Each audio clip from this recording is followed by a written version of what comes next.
Hi friends, శుభవార్త ఏంటి అంటే చైనా వివాదాస్పద ప్రాంతాల నుంచి తన సైన్యాన్ని వెనక్కి తరలిస్తుంది అనేది.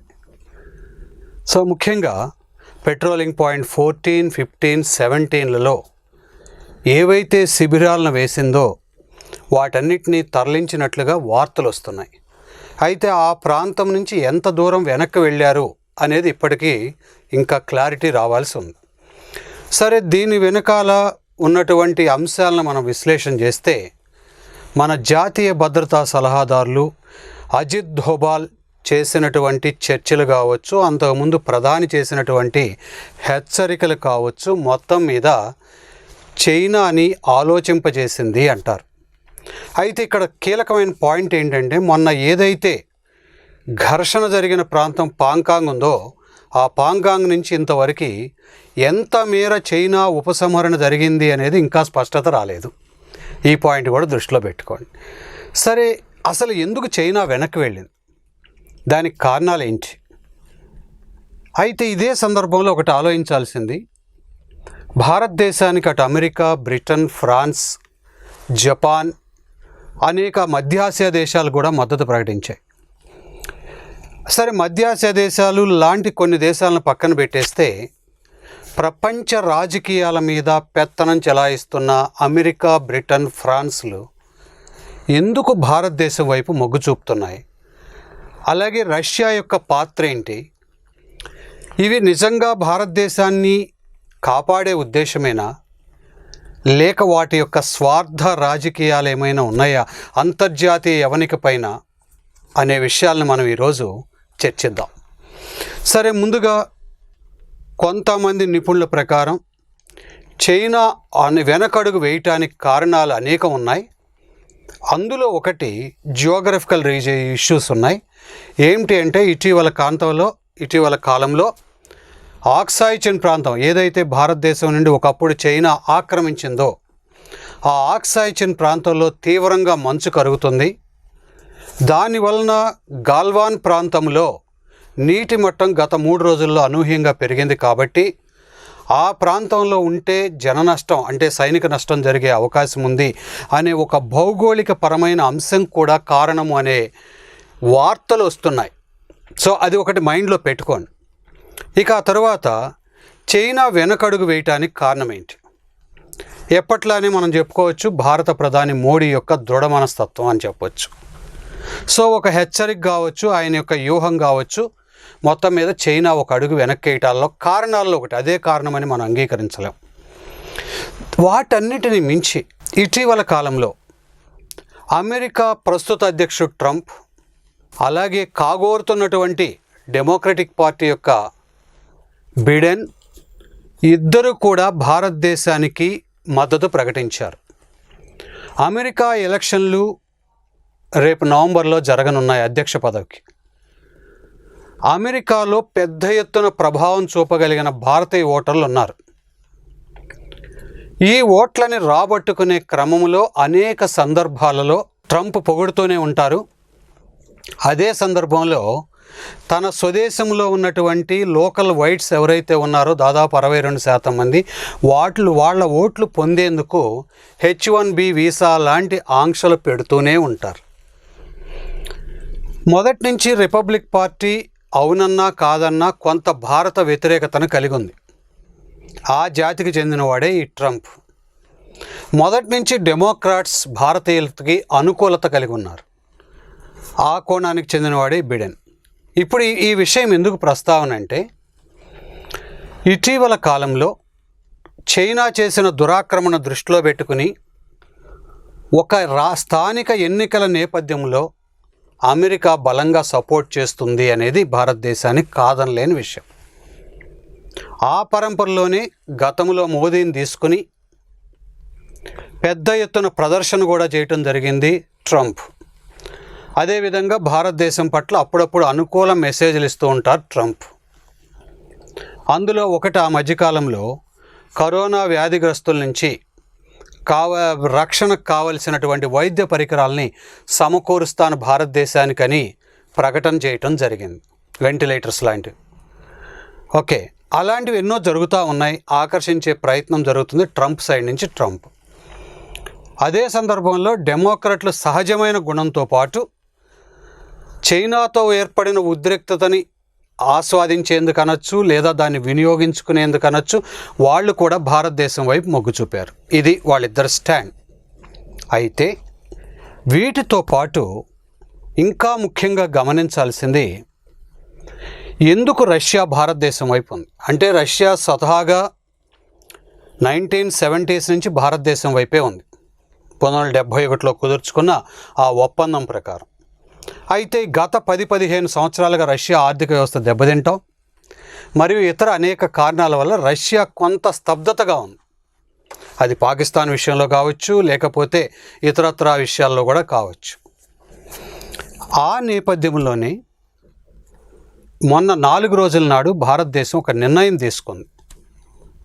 ఆ నిర్ణయం ప్రకారం 39,000 కోట్ల రూపాయల విలువ చేసే ఆయుధ సంపత్తిని భారతదేశం పెంచుకోవాలి అని.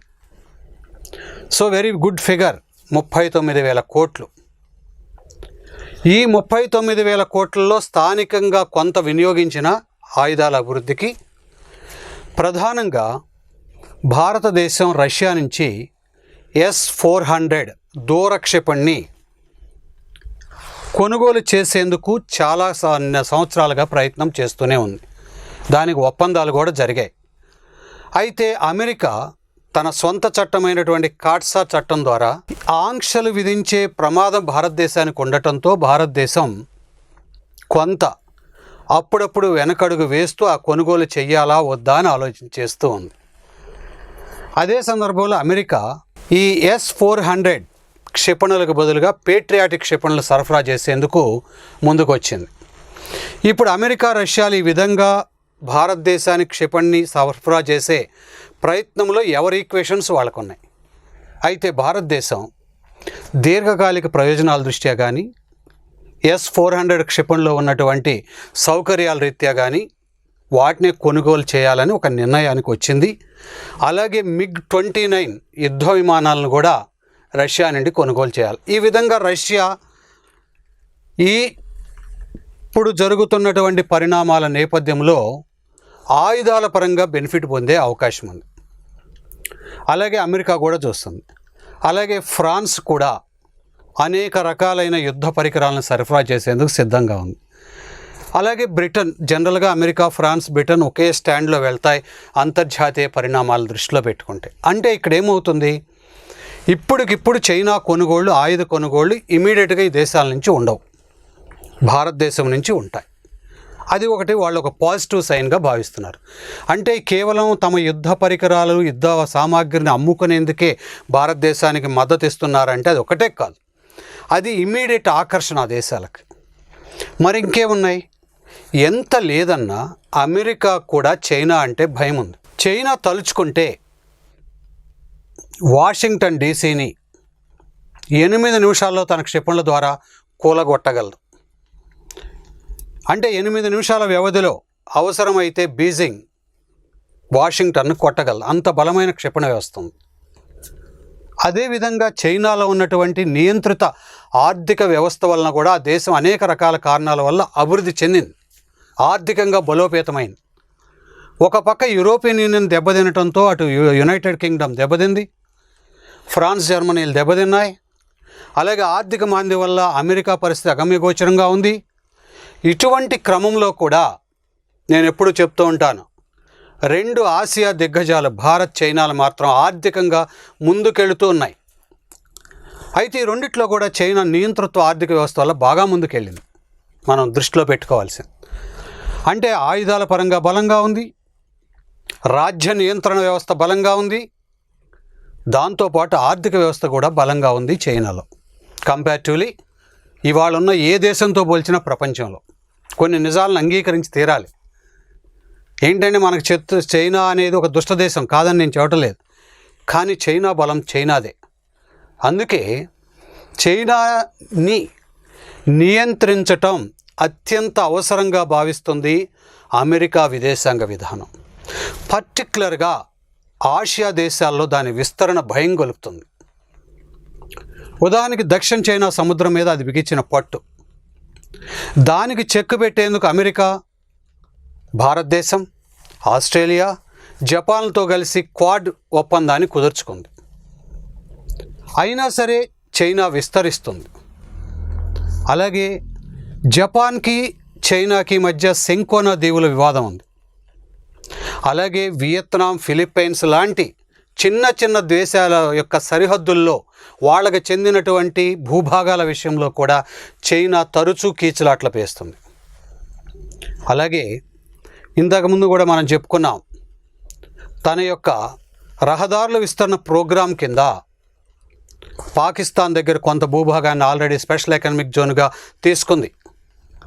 అలాగే అటు ఆఫ్ఘనిస్తాన్ సైడ్ కానీ, ఇటు యూరోప్ దేశాల వైపు కానీ, అటు ఆఫ్రికా దేశాల వైపు కానీ విస్తృతమైనటువంటి ఈ రహదారి మౌలిక సౌకర్యాల వ్యవస్థను ఏర్పాటు చేస్తూ తన రాజ్యాకాంక్షని చైనా ప్రదర్శిస్తుంది. ఈ సందర్భంలో ఇప్పటివరకు అగ్రరాజ్యంగా ఉన్నటువంటి అమెరికా మౌనంగా ఉండటం దానివల్ల కాటలేదు. అలా అని నేరుగా యుద్ధంలో దిగటానికి భౌగోళిక అనుకూలత లేదు, ఆర్థిక అనుకూలత లేదు, ఆయుధ అనుకూలత కూడా లేదు. కొన్ని నిజాలు ఇలాగే ఉంటాయి. ఆ పరంపరలోని ఎలా చైనాని నియంత్రించాలి అనేది అమెరికా విదేశాంగ విధానంలో, అమెరికా యొక్క అంతర్గత వ్యూహాల్లో ఒక కీలక ఎజెండాగా ఉంటుంది. ఆ ఉండే క్రమంలో అటు ఆస్ట్రేలియా, జపాన్, ఇటు ఇండియా లాంటి దేశాలని, బలమైన దేశాలని ఏదో ఒక ఒప్పందం ద్వారా అమెరికా దగ్గర చేసుకుంటుంది. అలాంటి బ్యాక్డ్రాప్లో కూడా అమెరికా చైనా కంటే భారత్ వైపు మొగ్గు చూపడానికి ఎక్కువ అవకాశాలు ఉన్నాయి. ఆ పరంపరలోనే అమెరికా అధ్యక్షులు ఇందాక చెప్పింది రాజకీయ ఓట్ల కోణం. ఇది వాళ్ళ యొక్క దీర్ఘకాలిక యుద్ధ తంత్రం కావచ్చు, ప్రపంచ ఆధిపత్యం కావచ్చు, ఆయుధ వ్యూహం కావచ్చు. ఆ విధంగా చైనా కంటే భారతదేశమే బెటర్ అనే వ్యూహం కూడా ఆలోచనలో ఉంది ఈ అమెరికాకి. సో అదేవిధంగా ఆ అమెరికాకి చైనా పట్ల అమెరికా ఒక్కటే కాదు, అనేక అగ్రదేశాలకు కూడా, యూరోపియన్ దేశాలకు కూడా చైనా అంతర్జాతీయ చట్టాలను కూడా సరిగా గౌరవించదు. ఆ గౌరవించని అనేక విషయాలు చాలా ఉన్నాయి. ఉదాహరణకి ఫిలిప్పైన్స్కి సంబంధించిన భూభాగాల విషయంలో అంతర్జాతీయ శాశ్వత మధ్యవర్తిత్వ న్యాయస్థానం ఇచ్చిన తీర్పును ఈ రోజుకు కూడా చైనా అమలు చేయటం లేదు. అందువలన దీన్ని ఎలా కంట్రోల్ చేయాలి? కరోనా విషయంలో చైనా తెలిసి కూడా బయట పెట్టలేదు కాబట్టి ఇప్పటికీ బాధ్యురాలే అని అమెరికా భావిస్తుంది. అంటే ఎంత లేదనుకున్నా కానీ అమెరికా యొక్క అగ్రరాజ్య ఆధిపత్యానికి చైనా ఒక చెక్గా మారింది. ఆ చైనానికి చెక్ పెట్టడం అనేది అమెరికా, దాని మిత్ర దేశాల యొక్క అత్యంత ఆవశ్యకమైన విషయం. ఒక పక్క తైవాన్ విషయం, మరో పక్క హాంకాంగ్ విషయం, వియత్నాం భూభాగాల విషయం, ఎటు చూసినా కానీ చైనా మొన్న ఈ మధ్య నేపాల్ యొక్క భూభాగాలను తీసుకుంటూ నేపాల్తో కూడా కిరికిరులు చేస్తుంది, భూటాన్ సరిహద్దుల్లోకి వస్తుంది. ఇలా ఎటు చూసినా ఇది ఒక డేంజరస్ కేసుగా తయారైంది. అమెరికాకే కాదు, ప్రజాస్వామ్యవాదులు ఎవరైనా, యుద్ధకాంక్ష లేని వారు ఎవరైనా, శాంతి కాముకులు ఎవరైనా అనుకునే విషయం. ఈ విధంగా యుద్ధతంత్రము, ప్రపంచ ఆధిపత్యము, అగ్రరాజ్య వ్యూహాలు అనే కోణంలో మనం చూసినప్పుడు కూడా చైనాకు చెక్ పెట్టాల్సిన అవసరం ఉంది. ఆ విధంగా అమెరికా, దాని మిత్రదేశాలు ఆలోచించడం కూడా అమెరికాని భారతదేశానికి దగ్గర చేశాయని చెప్పవచ్చు. అలాగే మన మోదీ గారి యొక్క దౌత్యనీతి, ఒక్క ఆయుధం కూడా పేల్చకుండా ఈరోజు చైనాని వెనక్కి వెళ్ళేలా చేశాం. అయితే అది ఎంతకాలం అనేది చెప్పలేము. ఆ దొంగ దేశాన్ని అది ఏదైనా నిర్ణయాలు తీసుకోగలదు. ఓకే, గతంలో కూడా అనేక సందర్భాల్లో ఇలా కిలోమీటర్ లెక్క వెళ్ళినట్లే వెళ్ళి మళ్ళా ముందుకు వచ్చింది. అది ఎప్పుడు కూడా దాని మీద మనం డేగ కన్నుతో చూడాలి తప్ప ఇది నమ్మకమైన దేశం అని ఒక భూటాన్ లాగా మనం విశ్వసించలేము. దురదృష్టకరమైన సరిహద్దు దేశాల్లో పాకిస్తాన్ ఒకటి, చైనా ఒకటి మనకి. సో ఈ దౌత్య నీతిలో భాగంగా మొదటి నుంచి మోదీ వ్యూహాత్మకంగానే అనేక దేశాలను సందర్శించారు. అది ఏషియాన్ కావచ్చు, లేదా కూటముల్లో మీటింగుల్లో పాల్గొనటం కావచ్చు, లేదా బైలేటరల్ డిస్కషన్స్ కావచ్చు. మొదటి నుంచి ఒకప్పుడు శ్రీమతి ఇందిర కాలంలో మనకు అంత ప్రపంచవ్యాపిత బలమైన రిలేషన్లు ఏర్పడితే మరలా మోదీ కాలంలోనే ఆ రిలేషన్లు స్థిరీకరించబడ్డాయని మనం చెప్పవచ్చు. మధ్యకాలంలో భారతదేశం ఉనికి ఎలా అనేది పెద్ద ప్రశ్నార్థకంగా దాటింది. అందువలన భారతదేశం ప్రదర్శించిన దౌత్య నీతి, మన కేంద్ర హోంశాఖ మంత్రి జరిపిన చర్చలు కావచ్చు, విదేశాంగ అధికారులు జరిపిన చర్చలు కావచ్చు, మోదీ యొక్క ప్రపంచ కమ్యూనికేషన్ కావచ్చు, అలాగే అజిత్ ధోబాల్ యొక్క వ్యూహాలు కావచ్చు, అలాగే భారతదేశం అంటే ఒక ప్రజాస్వామిక దేశము అనే ఒక అభిప్రాయం కావచ్చు. మొత్తం మీద చైనాను ఒకవైపు, భారతదేశాన్ని ఒకవైపు పెడితే యాక్టివ్గా ఉన్న దేశాల్లో దాదాపు 80% దేశాలు భారత్ వైపు మొగ్గు చూపుతున్నాయి. చైనా వర్సెస్ భారత్ అనే కాంటెక్స్ట్లో. పక్కనున్న పాకిస్తాన్ని మర్చిపోండి, దాని గురించి ఆలోచించక్కర్లేదు. కాబట్టి అలాంటి బ్యాక్డ్రాప్లో మన మోదీ దౌత్యనీతి, దృఢత్వము, clear cut message to the world, అలాగే మన ప్రజాస్వామిక భావాలు. ఈరోజు భారతదేశం ఇదిగో ఈ ప్రాంతం మీద ఆక్రమణ చేసింది, యుద్ధం చేసింది అని చెప్పడానికి ఏం లేవు. సర్జికల్ స్ట్రైక్స్ లాంటి 1-2 పక్కన పెట్టండి. అది దేశ రక్షణ దృష్ట్యా తీవ్రవాదుల నుంచి భారతదేశాన్ని సంరక్షించుకునే నేపథ్యంలో జరిగిన ఆ సర్జికల్ స్ట్రైక్స్ని ఎవరేం అనలేరు. అది కూడా ఒక కారణం. అలాగే భారతదేశం తీసుకున్న ఆర్థికపరమైన నిర్ణయాలు చాలా ఇంట్రెస్టింగ్గా, మన లాస్ట్ క్లాస్లో మనం చెప్పుకున్నాం 59 యాప్లు అని లాస్ట్ ఎపిసోడ్లో. అది ఒక్కటే కాదు, అనేక ఇన్ఫ్రా రంగాల్లో చైనా యొక్క ముడి సరుకును తీసుకోవద్దు, అవసరమైతే 5G సెక్టార్ను కూడా వదిలేసుకుందాం లాంటి అనేక కీలక నిర్ణయాలు. మొన్న ఎక్కడో ఒక పేపర్లో చదివాను, కేవలం 59 యాప్లను అరికట్టడం ద్వారా ఒక్క టిక్ టాక్ ద్వారా వచ్చే 49,000 కోట్ల రూపాయల ఆదాయాన్ని కోల్పోబోతుంది చైనా అని.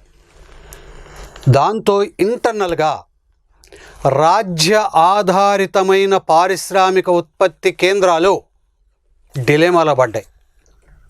Product stoppage. ఇప్పుడు ఒక యుద్ధం జరిగింది అనుకోండి, మహా అయితే ఒక కొన్ని కిలోమీటర్లు ఆక్రమిస్తారు, వచ్చేసి ఢిల్లీ దాకా రాలేరుగా. కొంచెం లాజికల్గా థింక్ చేయండి. అనుకుందాం యుద్ధం జరిగితే, మనకన్నా బలమైన దేశం చైనా, దాంట్లో ఎట్లాంటి సందేహం లేదు, ఎవరైనా చెప్పినా కానీ. వస్తే కొన్ని వేల కిలోమీటర్లు కాయ చేశారనుకుందాం. కానీ ప్రపంచవ్యాపితంగా చైనా ఒంటరిదైపోతుంది. ఆర్థిక ఆంక్షలు వస్తాయి. ఆర్థిక ఆంక్షలు వచ్చినా రాపోయినా భారతదేశం దిగుమతి చేసుకునే అనేక దిగుమతులు ఆగిపోతాయి. ఇలాంటి రాబోయే ఆర్థిక పరమైన సంక్షోభాలను చైనా గుర్తించింది అంటారు. అందువల్ల ఈరోజు చైనా వెనకడుగేసిందంటే ఏదో ఒక్క కారణం అయితే కాదు. అసలు మొట్టమొదటి పాయింట్, ఇది తాత్కాలికం. ఎప్పుడు భారతదేశాన్ని ఎక్కడో చోట గిల్లుతూనే ఉంటుంది చైనా. నేను చెప్పాను దాని దీర్ఘకాలిక లక్ష్యం.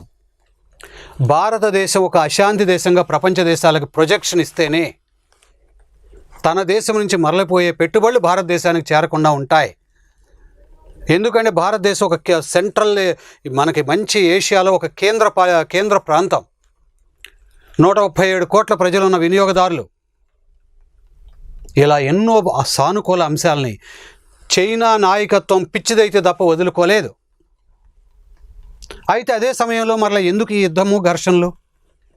తన ఆధిపత్యాన్ని కొనసాగిస్తూనే give and take, pressure and pleasure, ఇది జనరల్గా ఎవరైనా యుద్ధ వ్యూహంలో అనుసరించే విధానం. అమెరికా కూడా అదే చేస్తుంది. ఇంట్రెస్టింగ్లీ దాన్ని సరిగా అర్థం చేసుకోవాలి. అదే దారుల్లో చైనా కూడా చేస్తుంది. ఏ రాజ్యమైన ఆధిపత్యం కోసం శాశ్వత శత్రుత్వ దేశాలను ఏర్పరచుకోదు. Pressure pleasure, pressure pleasure, they use such a technique.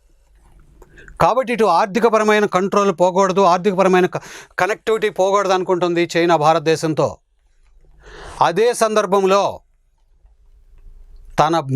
తన ఆర్థిక వ్యూహాలను పదును పెడుతూ పాక్ ద్వారా పొందినటువంటి బలూచిస్తాన్ ప్రాంతంలోని భూభాగం ఏదైతే ఉందో, ఆ సెపెక్ ఏదైతే ఉందో దానికి అదుపు లేకుండా ఉండాలి. అలాగే ఎందుకు మనతో ఘర్షణలు పడిందని ఇంకొక వీడియోలో చెప్పాను. అలాగే చైనా మన మౌలిక సౌకర్యాలని ఆ లైన్ ఆఫ్ కంట్రోల్ వరకు, LAC వరకు, లైన్ ఆఫ్ యాక్చువల్ కంట్రోల్ వరకు విస్తరించనీయకూడదు. విస్తరిస్తే రేపు ఏదైనా యుద్ధం లాంటిది వస్తే భారతదేశం క్విక్ రెస్పాన్స్ ఇవ్వగలదు. ఇలాంటి వాటన్నిటికీ రిటర్న్స్ కోసం బేరమాడేందుకు, ఇట్స్ బార్గైన్ పాలసీ, బేరమాడేందుకు ఈ తరహా దాడికి దిగింది అంటాను. దాడి అని కాదు, అది ఒక యాదృచ్ఛికంగా జరిగింది అనేది చాలామంది అభిప్రాయం. సరే, యాదృచ్ఛికమా వ్యూహాత్మకమా అనేది కాసేపు పక్కన పెడితే, నేను ఇంత ఫస్ట్ వీడియోలో చెప్పాను, చైనా భారతదేశంతో యుద్ధం చేయలేదు, భారతదేశం అంటే అనేక భయాలు ఉన్నాయని. అది శాంపిల్గా రుజువైంది. చైనాకి టీజర్లోనే షాకులు తింది. అసలు సినిమా వేరుండేది. నేను ఇందాక చెప్పాను, మహా అయితే కొన్ని వేల కిలోమీటర్లు ఆక్రమించగలదు తనకున్న బలముతో. మన ప్రజాక్షేత్రాల మీద బాంబు దాడులు చేయలేదు. కానీ అదే టైంలో దాని ఆర్థిక వ్యవస్థ కుప్పగొలిద్ది, ప్రపంచంలో ఒంటరిగా మిగిలిపోద్ది అని ఆలోచించుకుంది చైనా. కాబట్టి ఒక రకంగా చెప్పాలి అంటే చైనాతో కూడా తను అనుకున్న లక్ష్యాలను సాధించింది. ఎస్, దేశంలో ప్రజలను పక్కదో పట్టించగలిగింది. కరోనా సంక్షోభం నుంచి, దేశంలో ఏర్పడిన ఆర్థిక సంక్షోభాల నుంచి ప్రజలను ఆలోచింపనీయకుండా చేసింది. భారతదేశం పెట్టుబడులకు స్థానం కాకుండా చేయటంలో కొంతవరకు సఫలీకృతమైంది. తాత్కాలికం కావచ్చు, దీర్ఘకాలికం కాలేకపోవచ్చు. అలాగే భారతదేశం యొక్క స్ట్రాటజీ ఏంటనే అర్థం చేసుకునే ఎత్తుగడ కూడా ఫలించిందంటున్నారు విశ్లేషకులు. సో భారతదేశానికి వచ్చిన లాభాలు ఏంటంటే, భారతదేశం దృఢవైఖరి బయటపడింది, ప్రపంచ రాజ్యాల మద్దతు పొందగలిగింది. భారతదేశం తలుచుకుంటే చైనాని కూడా నియంత్రించగలదని రుజువు చేసింది. అది ఆర్థికమా ఆయుధమా అన్న తర్వాత విషయం. ఇంతకాలం చైనాని ఎదిరించగలిగిన మగాడు ఎవడు అంటే, మగాడు అంటే పోటీ తత్వం కలిగిన దేశం ఏదని, ఇక్కడ జెండర్ ఫీలింగ్ కాదు అనే స్థాయి నుంచి, అదిగో అక్కడ ఒక భారతదేశం ఉంది అనే భావన కలిగించగలిగింది భారతదేశం. ఈ 3 నెలల్ని మనం సమీక్షించుకుంటే దట్ ఈజ్ ఇండియా. స్థూలంగా జరిగిన విషయాలు ఇవ్వండి, చూద్దాం భవిష్యత్తు ఎలా ఉంటుందో. జై హింద్.